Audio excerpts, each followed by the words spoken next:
Hi,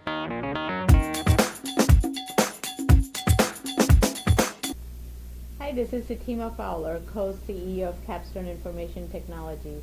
I'm here today with Mr. Duncan O'Dwyer, Managing Partner at Forsyth Howe, O'Dwyer, Kalb, and Murphy Law Firm.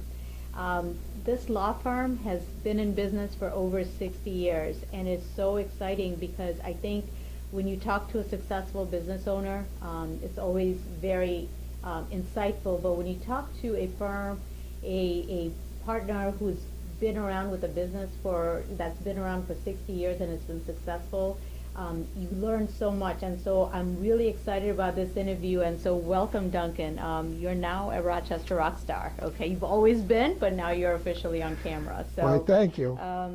So Duncan, I think just naturally, when somebody has been around in a successful business setting for over 60 years, talk a little bit about how the changes you've seen in the Rochester business climate, and where do you think, from your perspective, it's headed? When I first came to Rochester in 1967, the Rochester community had the benefit of Eastman Kodak Company at 63,000 employees here in Rochester. They had Bausch and Lomb, which was in excess of 5,000 to 10,000 employees. And Xerox had been basically growing enormously here in Rochester to the point where they were getting close to 14,000 employees. So we had a wonderful basis for economic growth here, and the community was thriving. It was thriving because these people also participated in our community, actively supporting all our non-for-profits. And therefore, when we came here, there was a statistic that said that Rochester, the Rochester metropolitan area, in comparison to all of the other states, was number 11th in the country in terms of exporting overseas products from this area. So it was an economically buoyant place. And the challenges, really, the challenge then was to just try and do the business that was available to be done. So it was a much easier economic time to be a lawyer. There were far fewer attorneys at the time and far more business locally. Right. So that was the business climate when I came. The changes. Now I've been here since that time and practiced law. And our law firm now has grown from a very small firm. We have now about 17 lawyers, and we have an accompanying staff. And the secret for us to survive has been doing business in every county in New York State. There are 62 counties in New York State. Our law firm provides its services in all of those 62 counties, and therefore that allows us to basically survive through all of the challenging economic times. As many of the large clients that we had either disappeared, dissolved, went out of business, were acquired, we had to replace those clients with other clients. And because they were major institutional clients, that was quite a challenge for us to do that. But we have been successful in replacing those institutional clients.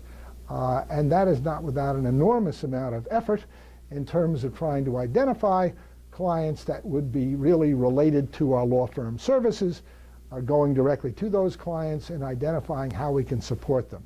But our trick has been really a statewide provider. So a client who comes to our law firm and wants some of our services, they are statewide services. So all they really need is our law firm to provide them. And many clients like that, especially national clients. They want easy, one-stop shopping. One-stop shopping, and if we can provide that, and basically the trick is to have them give you an opportunity to show the fact that you can provide those services. And they know very quickly whether you can or cannot. It doesn't take them long, and if you can, it's very reinforcing because then they become very loyal clients. So let me ask you, so when you first started, business was booming, there was more business than there was competitors, so it was more business than you can probably handle. So making the transition when those businesses weren't doing, like the Kodaks and Xeroxes were scaling back. What did your law firm have to regroup and say, okay, now we have to have effort to go out and reach the people that we don't do business with today? Like, what was that process like? Yeah, we had to do an analysis of what it is we were good at. And you really can't be good at all things, and you can't be all things to everybody. It's impossible in our business because you have to be technically proficient. So we identified certain specific areas of the law where we felt we could provide our legal services and compete with really anyone in those services. So we really provide services in about 6 to 8 areas. That's the range of legal services that we provide. But we, in those areas, can compete against anyone. And the bedrock of the law firm was in the real estate world, the world of real estate and mortgage banking. That's where we made our initial mark. We had some major clients. And as time went by, we picked up large institutional clients, and we eventually learned how to do business in New York City and on Long Island, providing really mortgage lender, real estate, and banking services, so that we have an enormous amount of experience. And we also have 40 different law firms that work for us as independent contractors that allow us to basically provide a service in every county in New York State. So I think that's key what you said. A lot of small business owners that I talk to, they're afraid, they want to do everything for everybody because they're afraid to turn down a client, that they're going to lose out on business if they say they don't do this. But I think what I'm hearing you say is the way that you have grown your business when the economy started to shift with your clients that you had is specialization, and you wanted to be known for being a real estate specialty law firm, and that you can pretty much help them and know New York State so well that you can help them with all the New York State nuances better than any other firm. Well, for us, because we do business in New York City every day, and we do business on Long Island and in the mid-Hudson Valley, we have learned about all of the compliance issues down there, all the recording issues, all the costs and fees in all those different counties. And those costs and fees are changing, but we have systems that allow us to update what all the costs and fees are in New York State quarterly of every year, because we're constantly providing HUD forms for our lenders, and they want to know what those costs are and disbursements are. So we stay with that, and we're very precise and accurate. And in today's world, under the new mortgage compliance laws, it is critical that a lender is properly serviced with those costs and expenses, because they can have financial exposure if, in fact, they improperly disclose to a borrower costs, fees, expenses, etc. So, okay, so is it fair to say that one of the reasons that your firm has been around for as long as it's had, because it latched on to the specialty area of real estate, and then that's what you have become very good at? That was the leading area for us, and we also had some very large clients that allowed us to, you have to really have an institutional client to do business in volume. I mean, that's the only way it works. So we ended up with some very large lenders, and therefore at times we've been closing 1,000 to 1,500 transactions a year all over the state. And at times we've had a mortgage volume of closings of over $650 million a year. So after you do that over an extended period of time, you experience what can go wrong and what you need to be doing to, in fact, cut down exposure to mistakes and to problems. And eventually, when you do enough of it, it gives you the ability to provide excellence in service. Okay.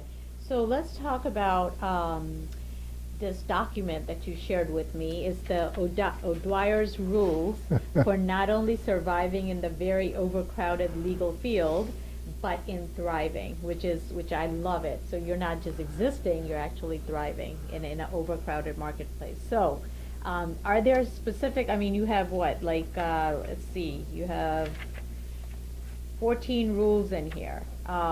Is there some key ones that you want to point out to our listeners? Yes. Let me. In briefly, we've identified disciplines that we want to be good at. We've amassed the lawyers to support those disciplines. We've sent the lawyers for continuing legal education in those disciplines over a long time. Doesn't happen in just a year. We have some lawyers that we've sent in our trust and estates area.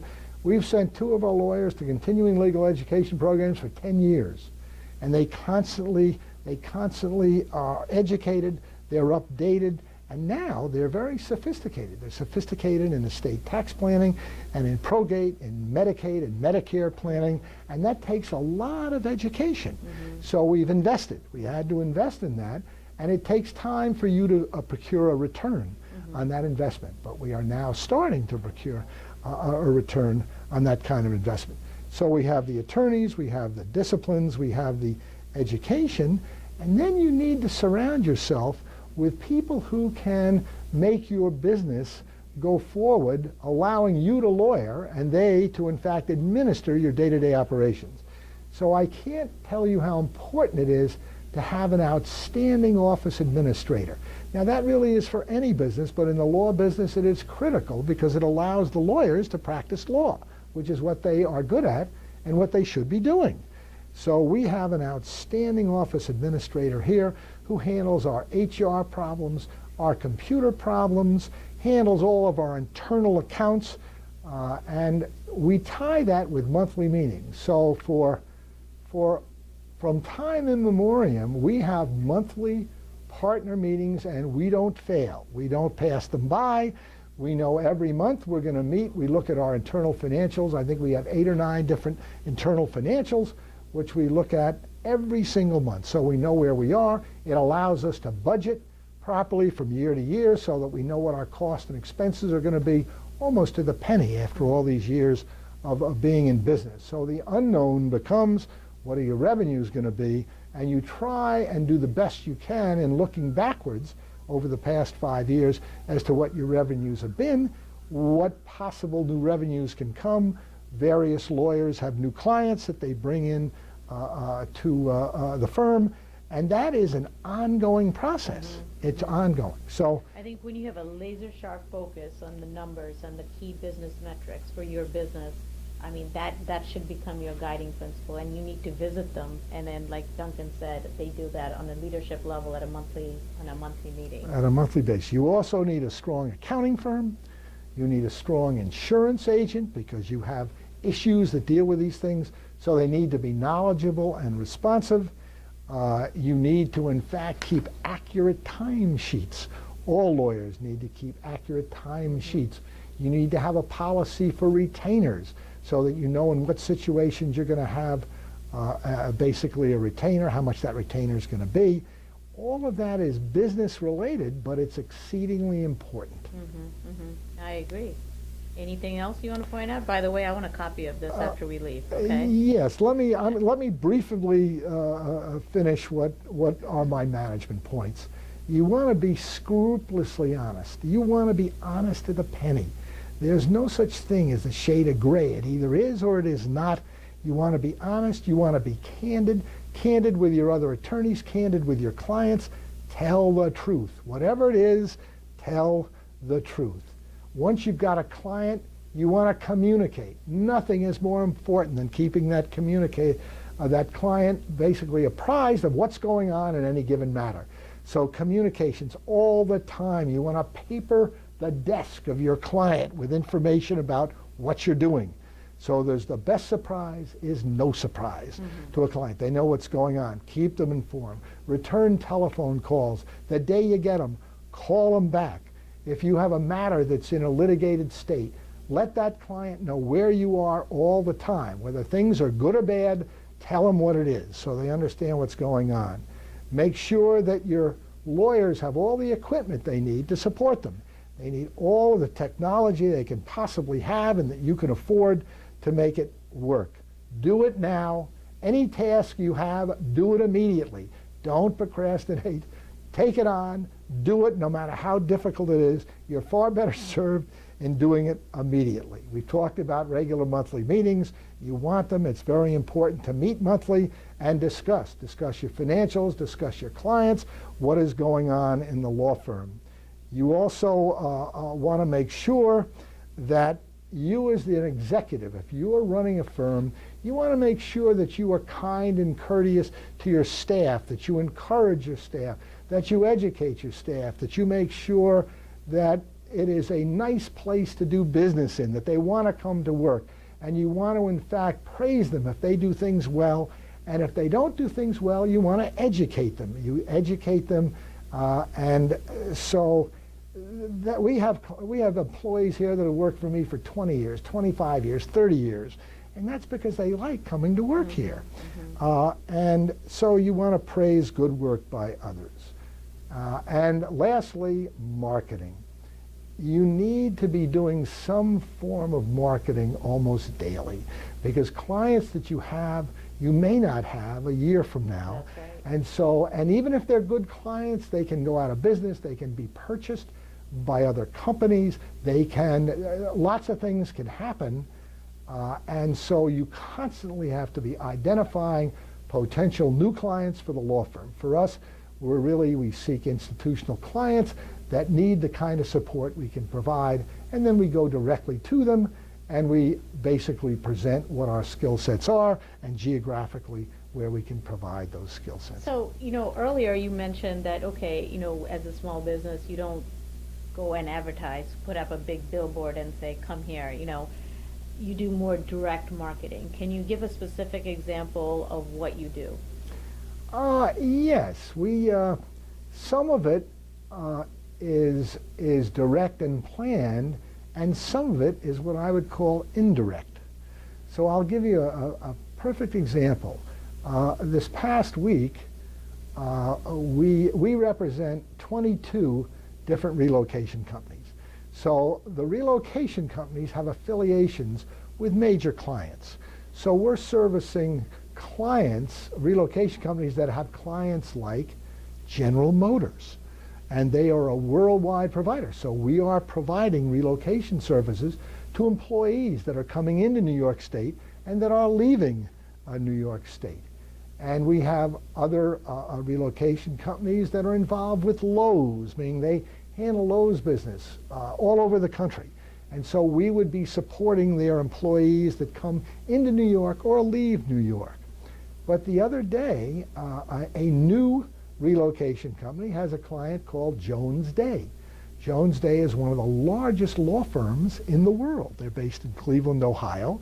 They are enormous, and our client basically has the relocation support for Jones Day. Okay. Well, I ended up talking with one of the senior partners at Jones Day as it related to his move.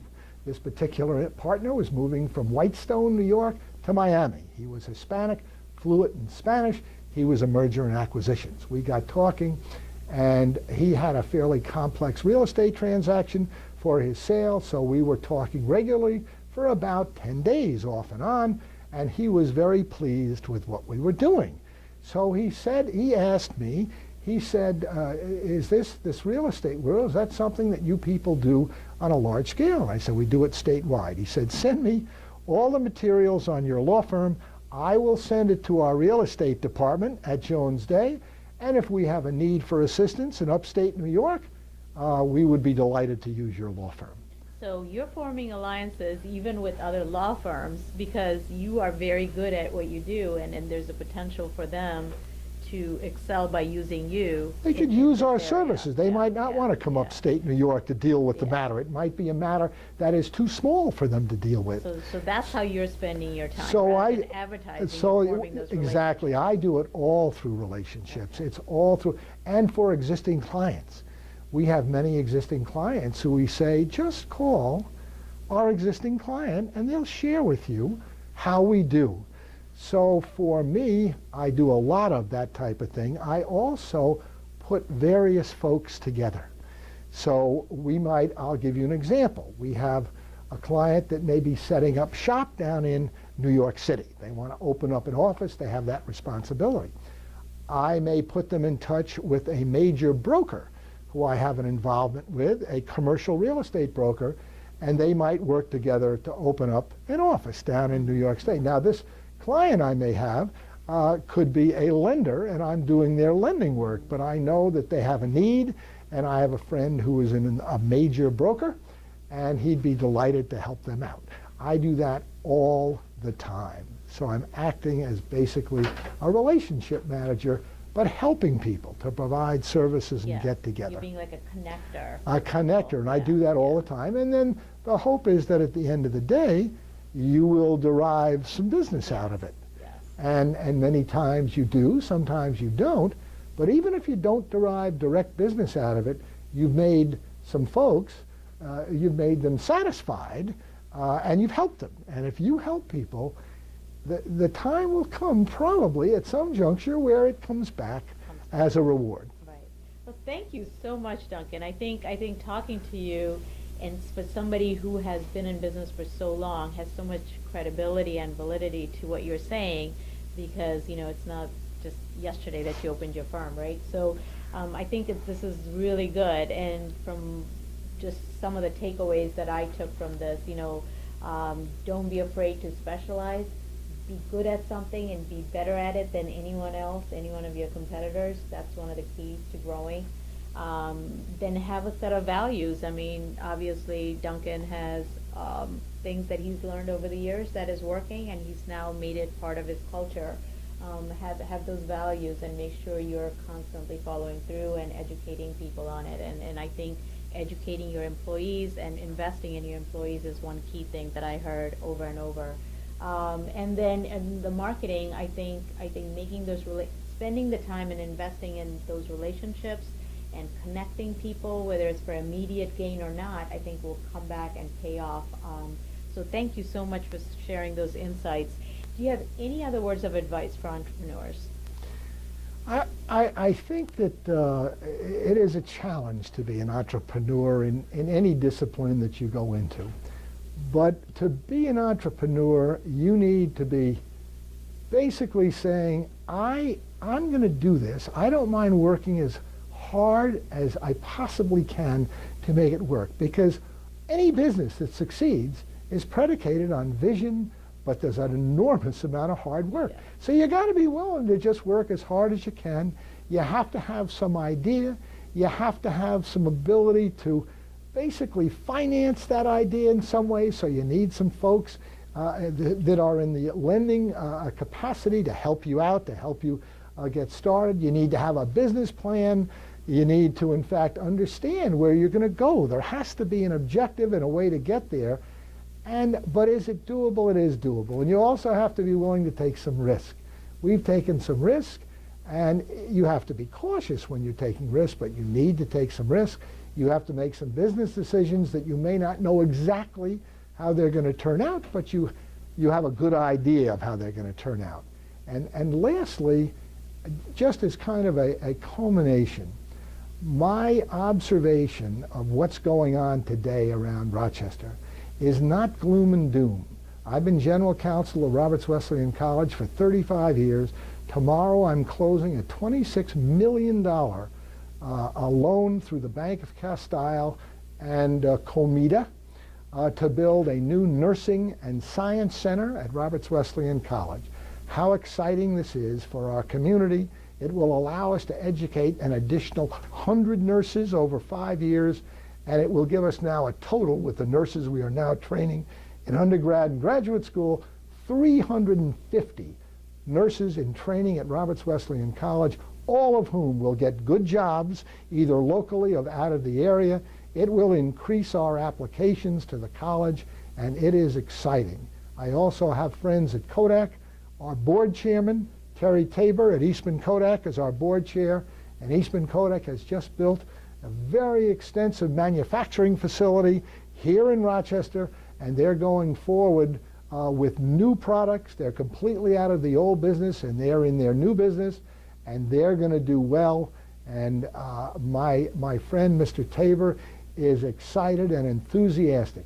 He basically looks forward to doing business in Rochester, New York, increasing employment and kind of lifting the overall economic spirit of the community. Well, thank you so much, and hopefully you saw the excitement Mr. Dwyer has on Rochester. So it's not doom and gloom here. We can all succeed. So hard work and a vision, and it will get you far. So thank you so much. You're welcome. Thank you so much for joining. If you want to be interviewed, go to www.rochesterrockstars.com and fill out the form, and hopefully we'll meet soon.